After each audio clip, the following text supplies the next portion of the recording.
Life is tough these days. It seems like it gets crazier by the minute, and you need a positive interruption from all that craziness. Welcome to the Midday Manna, emanating from Atlanta, Georgia, and broadcasting to the world. Giving you hope and help getting those dreams out of your heart and into your hands.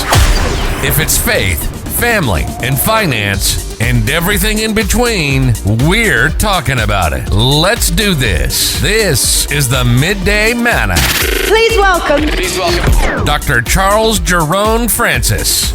Good morning, and welcome to Midday Manna. Midday Manna is a 15-minute pick-me-up right in the middle of your day on Wednesdays and Fridays at 12 noon.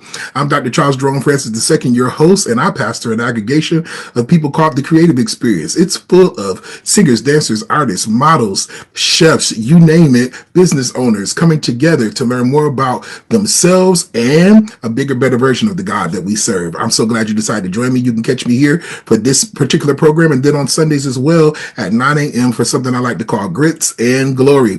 If you'd like to sew with us or you'd like to get more information about us, you can look at that the link right there in the chat or down there in the bio. You could also get new books. I have several books there. I have a book called Not Starting All Over, but Starting All Better. I have a book called Be Anxious for Nothing. I have another book there as well. I have several books there, as a matter of fact, or you can look right up on Amazon and get those. Or you can go right to www.charlesjeromeministries.com and get more information about us as well. All right, so this morning for our quick 15-minute pick-me-up, I've been laughing because, these holidays, I gained some weight over these holidays. I ate a little bit. I don't know if y'all can see it in my face, but I'm a little chunky in the face because I did some eating this past holiday. And I have been saying since Christmas that I'm going to start a new eating regimen every tomorrow. I'm going to start a new diet every tomorrow. Anybody been guilty that way? You go start a new diet every tomorrow, every Monday. That's a big thing for me. I'm going to say, I can't start something new right here in the middle of the week. I got to start on a Monday. I don't know what that is, but I come up with all of these these big concepts about how to cut down the weight. And, you say you're going to cut out sweets. You're going to cut out carbohydrates. You're going to eat more green leafy vegetables. You're not going to eat drink sweet drinks. Oh, I love sweet drinks. You're not going to do any of those things because you're going to cut back to lose the weight. But one of the biggest things I found out, and you all have heard me say this before, the biggest weight that you can lose is the weight of the opinions of others.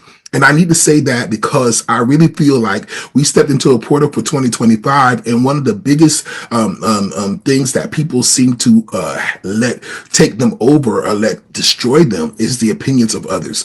Sometimes you can be on such a great path. You can have heard something that has encouraged you and charged you, and the minute you share it or the minute you listen to negativity or people who are speaking the opposite of what you heard that has encouraged you, then all of a sudden you're in a slump. All of a sudden, you seem like you started back at the drawing board. You're back at square one. And so we got to be careful that we do not allow the opinions of others to pull us back, to snatch our faith away from us, to snatch our dreams away from us, to snatch away from us the things that make us happy. And it's easy to do that because you want to sometimes hold on to people because you think that's all you got, or you want to hold on to people because you want to be abreast of what the world may enjoy and what the world may not enjoy. You're trying to take a poll using the people who are around you, but it is imperative that we don't take a poll using the people that are around us, but that we take a poll using hearing the voice of the Lord, letting the Lord speak to us about what's supposed to happen in a particular season. And I need to say this because as a prophet of God, one of the things that I've always struggled with is, and I spoke this before, is the timing of what it is that I hear. Okay, so sometimes I can hear something and I may share it with some others and they like, I don't know about that, or they giving me all of the blues about whatever. And then I had to realize as time went on, because I am a prophet, the opinions of others may not necessarily agree with what God has told me to do because it hasn't been done, or it doesn't seem like it's the right season. But when God speaks a thing, he's speaking it in advance about what you need to know or about what people need to know. And so it's important when you hear the Lord that you don't start taking a poll with everybody in the world trying to figure out if they agree with you, because the truth of the matter is they might not agree with you. The other thing that you should probably think about is when you are in a place that you want to share, you got to be careful about who you share with. I have some other people that I call super friends. Super friends. Yeah, you heard me correctly. Super friends. These are prophetic people and friends of mine that I know that I can trust, that when I'm speaking to them, they're going to speak to me on the dimension that they're being spoken to. Okay. And so sometimes you're speaking to people on the spiritual dimension and those people are somewhere else. Okay. But you have to have super friends, some people, and that's what I call them, some people who understand what dimension you're speaking on.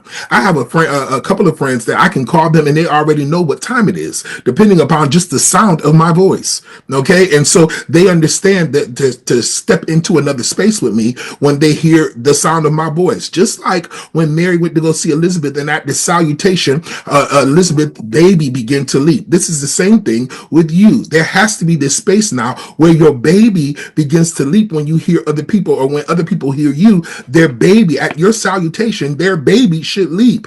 It's hard to get along to do what God has called you to do when you are dealing with people who don't make your baby leap, people who don't understand what you're speaking. When you're talking, it sounds like you're speaking a different language because they're on a different dimension than you are, but they're not even in a dimension. They're in the space of nowhere, just wandering. And so it's imperative that you lose the weight of other people's opinion and that you fall in love with yourself and your own voice. Oh man, I realized after I went through such a tumultuous time that it had affected me falling in love with myself and the sound of my own voice. And when I say the sound of my own voice, I'm not necessarily talking about just me speaking. I'm talking about the fact that I had something to say, the fact that God spoke through me. I had felt out of love with that. And so when I started speaking, I started questioning whether or not I was really whether or not it was really the voice of the Lord that was speaking, or whether or not what I had to say needed to be heard. And I started questioning who I was. Okay. It's important to fall back in love with yourself in this season, folks. As you have stepped into this new portal, the one thing that will snatch you out of what you're trying to do is falling out of love with yourself, or not even realizing it. Thinking that you're not important, or what you have to say is not important, or the input that God is giving you to give to any situation is not important, or the input that he's giving you to give to your own situation, the power that he's put inside of you to handle your own things. You will begin to think that you're weak or feel weak in certain areas. It's important, folks, that we fall in love with ourselves again. Fall in love with your voice. Look in the mirror and talk to yourself in the morning. That's what I do. That's what I do. I don't care how chunky or how fat I may seem. I talk to all of it and I love every bit of it. It's important to love every bit of you, even the parts of you that you don't necessarily understand yet. It's imperative that you even say to yourself, even to the parts that you don't understand, I love you so much and I can't wait to get to know you the more. I want to get to know you even the more. Y'all, pardon me. The older you get, when you get in your 40s, and those of you who have headed there or are way past there, you understand nose hair is something else. I'm sitting here talking to you. I'm like, what's in my nose? It's a nose hair. Welcome to 45. Anyway.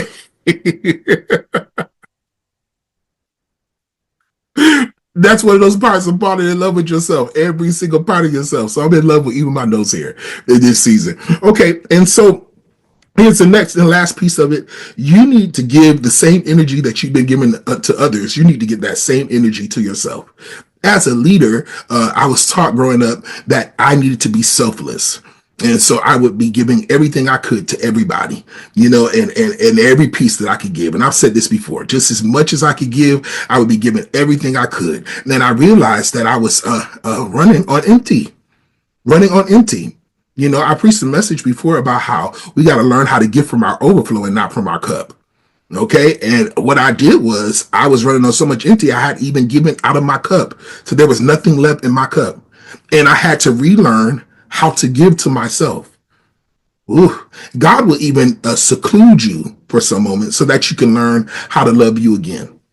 And some of you may be like, well, it seems like I don't have no friends. It seems like everybody walking away from me. It seems like, ain't nobody calling me. My phone dry, this, that, and the third. It's happening because maybe it could just be that God is trying to get you to fall in love with you again. Get you to be in a room alone with yourself and your own thoughts and not try to run away from them. A lot of times we have all of these things that we call hobbies and 10,000 million friends and all this kind of stuff. And really that's just for us an escape so that we can get away from ourselves. But it is imperative that you spend time with yourself. You spend time with the feelings that you have going on the inside, the emotions that you're dealing with, so that you can say, why do I feel this way? Where is this coming from? What is the root of all of this?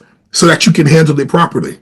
Okay, so that you can place your past where it belongs. So that you can look at your now and embrace it. So that you can say, you know what? Futuristically, this is where I want to be. And that is good. That is okay. It's okay to be alone at times. It's okay to be able to get some information for yourself about yourself.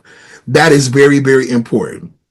All right. So I hope I've said something to you today that has encouraged you, that made you think along those lines, that made you think about self-love, that made you think about divorcing yourself from the opinions of others. It's very important, folks. Your forward movement depends upon it. Your forward movement depends upon you understanding your own identity. It's very, very, very, very, very important. All right. If you'd like to sew with us today on this great Wednesday, go ahead and leave that information should be right up under me or there in the chat or in that bio section as well.